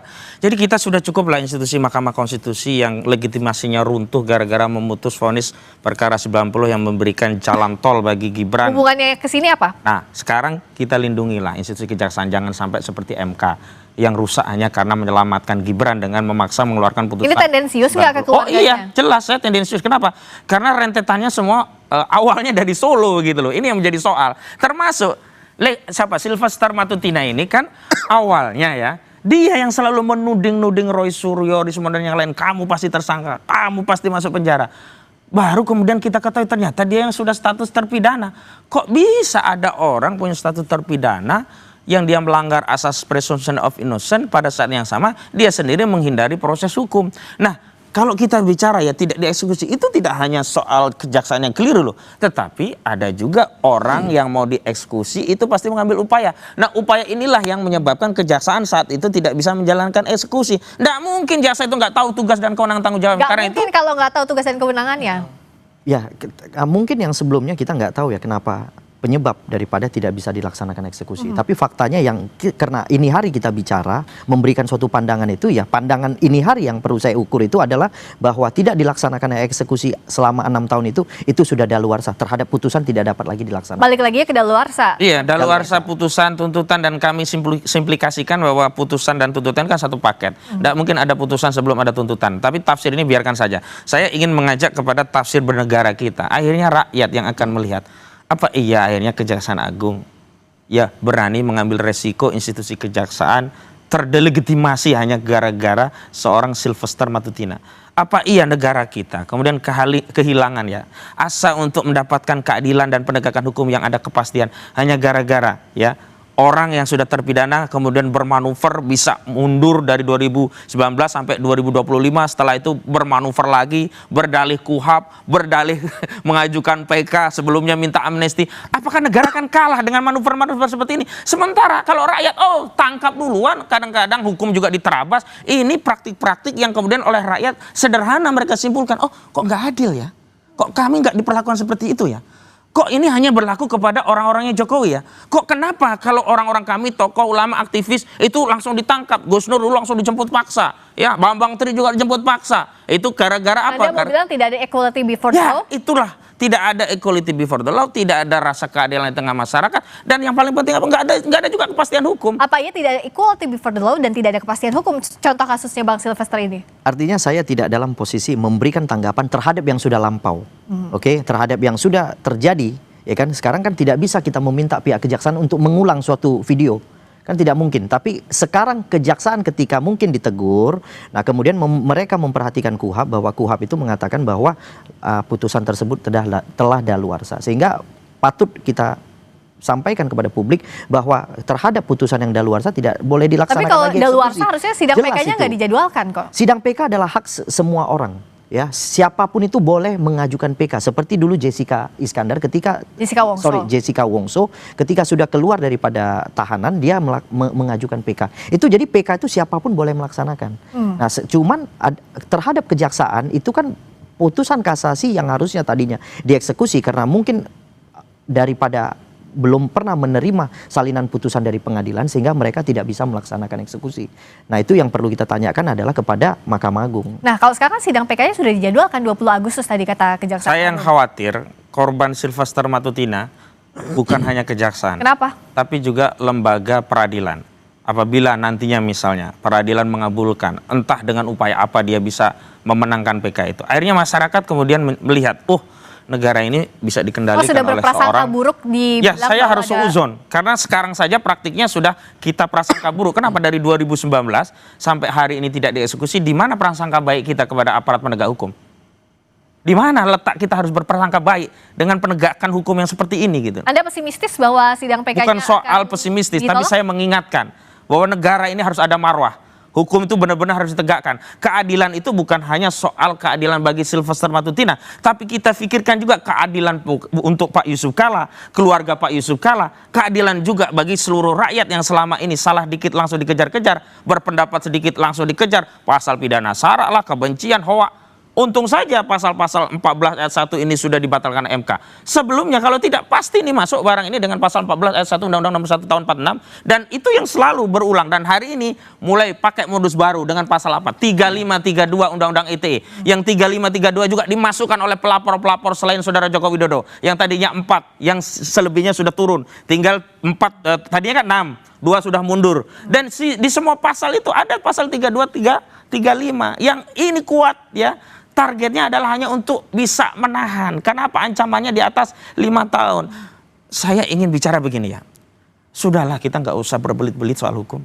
Hukum itu sederhana. Ketika rakyat mampu memahami sederhana, sementara kita aparat membuat hukum itu berbelit-belit dan membuat rakyat semakin jauh panggang dari api tentang cita asa keadilan hukum bagi mereka, saya khawatir rakyat kemudian akan meninggalkan kepercayaan kepada institusi penegakan hukum. Ada jauh panggang dari api sikap penegak hukum yang dianggap oleh Bang Kosinudin. Sikap penegak hukum itu sudah objektif ya, menurut saya sudah objektif. Di dalam penyidikan yang dilakukan oleh Polda Metro Jaya terhadap para terlapor itu juga sudah sangat objektif. Maka mereka ketika dipanggil dalam proses penyidikan itu, kemudian mungkin pengacara daripada terlapor itu mengirimkan surat penundaan dan itu sudah diakomodir oleh Dirkrim mereka memberikan penundaan hingga mungkin selesai daripada 17 Agustus, yaitu kemerdekaan Indonesia. Jadi artinya penegak hukum itu sudah objektif dalam melaksanakan hukum. Jadi sehingga kita tidak perlu lagi ragu terhadap penegakan hukum. Karena semuanya itu akan sama. Posisi siapapun itu di Republik ini sama posisinya. Siapa yang bersalah ya pasti dinyatakan bersalah, siapa yang tidak bersalah pasti dinyatakan tidak bersalah. Terhadap kasus Sylvester Matutina perlu saya tegaskan di sini sudah ada perdamaian. Sehingga perdamaian itulah mungkin nanti diajukan sebagai novum di PK gitu. Jadi ketika sesuatu yang sudah dilakukan perdamaian menurut saya sudah tidak perlu lagi digoreng ke kanan ke kiri. Soal perdamaian ini bisa meniadakan pidana dan eksekusi? Nggak bisa. Cuman saya mau tanya, perdamaian itu versi siapa? Karena Pak Hamid Awaludin dan beberapa orang yang berhubungan dengan Pak JK membantah hal itu. Dan bahkan Pak JK menurut informasi yang saya terima tidak pernah kenal nih sama Sylvester Matutina begitu. Bahwa ada permintaan Sylvester untuk damai, iya. Tetapi responnya ya nggak ada begitu. Nah, saya mau tegaskan begini. Kalau hukum kita kemudian ditarik untuk dengan perdamaian dan sehingga semua effort yang sudah dikeluarkan dari proses penyidikan, penuntutan, vonis tingkat pertama, kedua hingga juris tingkat Mahkamah Agung dikesampingkan hanya dengan upaya perdamaian, sudahlah rusak Republik ini. Sekarang saya mau tanya kepada Kejaksaan Agung, apakah Kejaksaan Agung mau menyelamatkan marwah institusi Kejaksaan Agung atau memilih untuk membela Sylvester Matutina? Itu saja bagi rakyat. Perdamaian tadi dianggap sepihak karena kerabat Pak JK juga sudah membantah beberapa kali. Di sisi lain putusan hukum tidak bisa dihempaskan dengan perdamaian. Jadi terkait dengan yang ditanyakan mungkin keluarga Pak Jiko saya rasa tidak tepat. Ini kan 310-311 ini kan delik aduan jelas. Yang melaporkan adalah Pak JK. Ya kan, kemudian ketika Pak JK yang harusnya sebenarnya dikonfirmasi terkait benar nggak adanya perdamaian atau tidak, yang mengetahui pasti Pak JK karena ada saksi yang menyaksikan terhadap perdamaian tersebut. Tapi saya tidak bisa sebutkan namanya. Tapi pastinya saya punya fotonya. Saya pernah melihat adanya perdamaian di kantor Wakil Presiden Republik Indonesia. Jelas. Nah, jadi ketika mungkin yang ditanyakan orang-orang yang tidak mengerti terhadap laporan ini ya pastinya mengatakan tidak ada perdamaian. Nah, terhadap Pak Hamid juga, Pak Hamid itu tidak ada di situ pada saat itu. Pada saat dilakukan perdamaian itu tidak ada di situ. Tapi jadi tidak akan Pak Hamid dari sisinya Pak JK maupun keluarganya tidak pernah bilang ada perdamaian. Ya harusnya Pak JK yang menyampaikan kalau memang ada atau tidak gitu loh. Tidak bisa ditanyakan kepada orang lain. Misalnya pelapornya si A, kita tanyakan kepada si B, si C, si D, yang nggak mungkin ada jawaban yang pantas gitu. Jadi menurut saya lebih baik ditanyakan kepada si A. Tapi yang jelas itu lebih bisa luas meniadakan kepada si A. pidana, bisa meniadakan eksekusi. Terhadap, saya tidak berkomentar terhadap putusan PK nantinya ya karena akan mempengaruhi putusan ya. Yang pertama yang bisa saya sampaikan adalah bahwa pasal 84 telah mentiadakan eksekusi. Itu dulu yang pertama. Kemudian bagi seseorang yang kira-kira menganggap ada kesalahan yang perlu ditebus, maka dilakukanlah PK. Diajukan PK kepada Mahkamah Agung. Nah ya, terakhir karena sidang PK-nya sudah keluar jadwal 20 Agustus, bagaimana mengawasi ini, Bang Kosinudin? Kami hanya menyampaikan kepada rakyat, inilah hukum di Republik kita. Jadi kalau rakyat ingin ya negara ini baik, ayo kita bareng-bareng bersuara. Karena kita sudah terlalu capek ya dengan dagelan hukum, manuver hukum yang ya berkelindan di balik kekuasaan yang akhirnya rakyat hanya kebagian apa istilahnya itu amsyong, rugi besarnya hanya pada rakyat. Sementara hanya segelintir orang yang bisa mengakses kekuasaan sehingga dia mendapatkan fasilitas hukum melalui kekuasaan tadi, dan akhirnya segala kesalahan itu bisa diamputasi melalui jalur kekuasaan menggunakan sarana hukum. Ini yang bolak-balik sudah menjadi modus operandi yang kami lihat sudah terlalu lama dan harusnya dihentikan. Dan ini juga akan menjadi legacy bagi Pak Presiden kita, Prabowo Subianto. Apakah dia hendak melanjutkan legacy yang sebelumnya hukum hanya menjadi alat kekuasaan, alat politik, dan hari ini kita akan lihat apakah Kejaksaan Agung akan kalah dengan seorang Sylvester Matutina. Mata publik akan tertuju pada sidang PK 20 Agustus nanti. Terima kasih Bang Ahmad Khosinuddin, terima kasih Bang Leshumanan sudah hadir di Sapa Indonesia Malam. Berikutnya saudara, kami kembali dengan sorotan lain. Kejar kapal patroli Filipina di Laut Cina Selatan, kapal Angkatan Laut Tiongkok bertabrakan dengan kapal penjaga pantainya sendiri. Sesaat lagi di Sapa Indonesia Malam.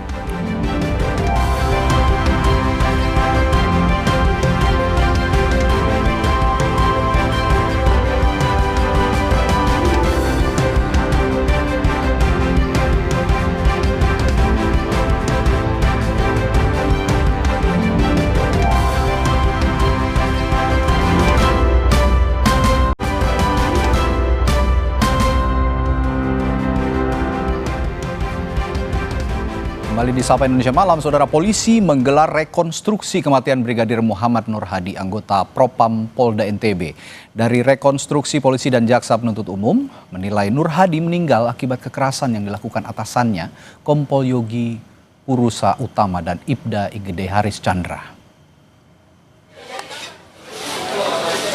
Sebanyak 42 adegan diperagakan dalam rekonstruksi di lokasi tewasnya Nur Hadi di sebuah villa di Gili Trawangan, dan 42 adegan dilakukan. Adegan demi adegan mengungkap aktivitas korban dan terduga pelaku di villa itu. Polisi maupun jaksa penuntut umum telah satu pendapat terkait peran Kompol Yogi dan Ibda Haris yang menyebabkan Nur Hadi tewas.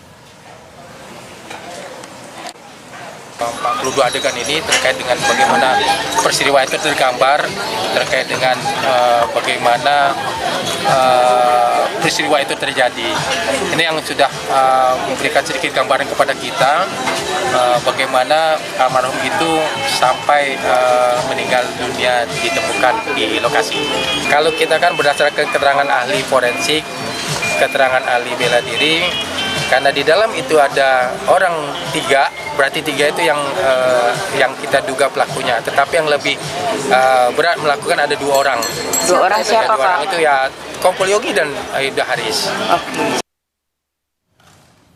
Berikutnya calon siswa TNI AD bernama Muhammad Dehan, asal Ternate, Maluku Utara, meninggal dunia saat mengikuti pendidikan militer di Pusat Pendidikan Infanteri Cipatat, Bandung, Jawa Barat. Dehan disebut meninggal sakit saat mengikuti pelatihan. Jenazah Muhammad Dehan tiba di rumah duka di Kelurahan Tabona, Kecamatan Ternate Selatan, Kota Ternate, Maluku Utara, Selasa pagi. Kedatangan jenazah disambut tangis keluarga dan para pelayan. Dan Pusdikif, Brigjen TNI Zaiful Rahman Dehan menyebut bahwa Dehan saat itu sedang mengikuti pendidikan, namun jatuh sakit hingga akhirnya meninggal dunia. Keluarga berharap ada keterangan lebih rinci terkait peristiwa yang menimpa putra kedua pasangan Rusli Sahrun dan Nur Laila itu. Dehan meninggal Senin pagi dan kabar duka disampaikan oleh pihak Pusdikif kepada keluarga sekitar pukul 7 waktu Indonesia Timur. Padahal ia dijadwalkan dilantik sebagai prajurit TNI 7 September mendatang.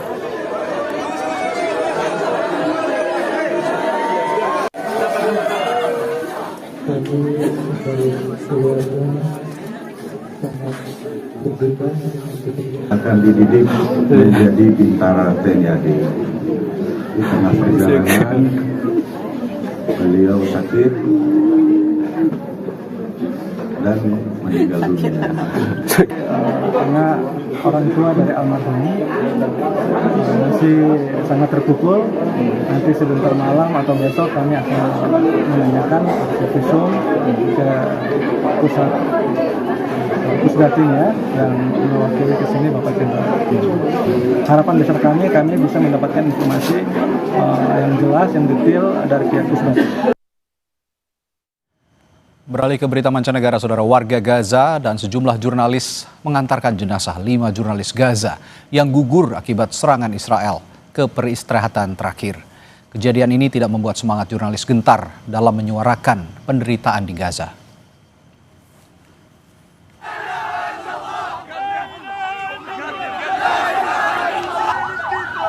Seruan warga Gaza mengiringi prosesi pemakaman jenazah jurnalis Al Jazeera Anas Al-Sharif dan Muhammad Kerikeh. Jurnalis lainnya tak kuasa menahan tangis kehilangan rekannya akibat serangan Israel. Jurnalis yang bertahan memastikan nyali mereka tidak menciut untuk tetap meliput kondisi Gaza.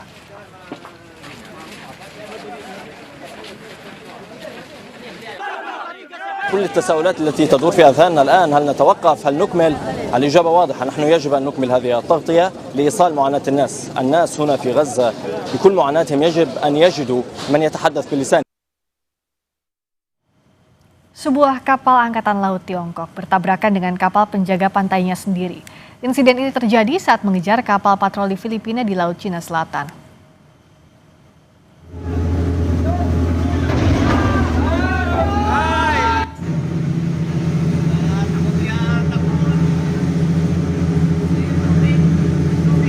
Peristiwa ini direkam awak kapal patroli Filipina saat kapal angkatan laut Tiongkok menabrak kapal penjaga pantai yang berukuran lebih kecil.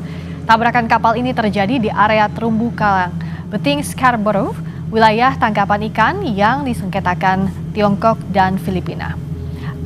Awal kapal Filipina mengatakan kapal penjaga Tiongkok mengejar kapal milik Filipina dengan kecepatan tinggi sebelum bermanuver dan akhirnya bertabrakan dengan kapal angkatan laut Tiongkok. We are willing to provide assistance. Over.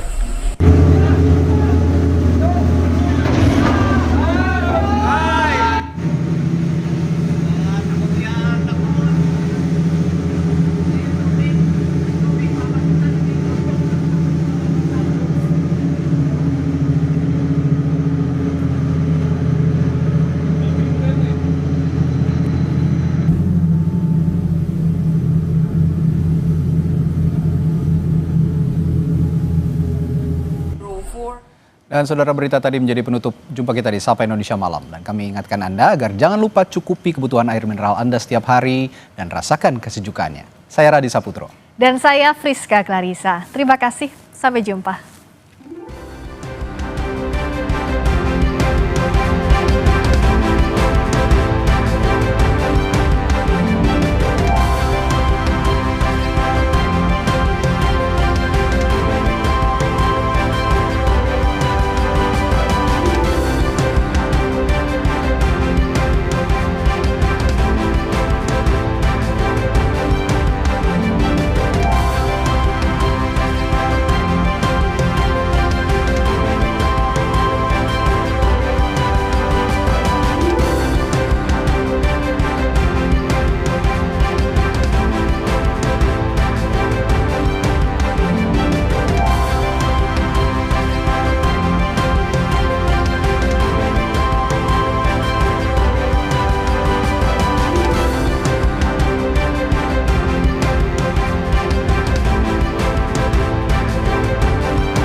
Terima kasih